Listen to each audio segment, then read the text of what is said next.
یہ کہانی صرف نمرود کی نہیں، ہر اس شخص کی ہے جو اللہ کی دی ہوئی نعمتوں پر غرور کرتا ہے۔ سوچئے، اگر اللہ ایک مچھر سے سلطنتیں گرا سکتا ہے تو ہماری کیا حیثیت ہے؟ نمرود مارا گیا، مگر اس کا قصہ آج بھی پکارتا ہے، غرور سے نہیں، شکر سے جیو، کیونکہ موت کا مچھر کسی بھی وقت دماغ میں داخل ہو سکتا ہے۔ نمرود مر گیا، مگر سوال یہ ہے کہ وہ عظیم الشان سلطنت کہاں گئی؟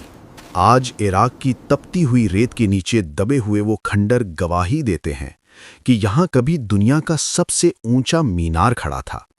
بابل کا وہ مینار جسے نمرود نے اپنی خدائی کا نشان بنایا تھا، آج وہ صرف مٹی کا ایک ڈھیر ہے۔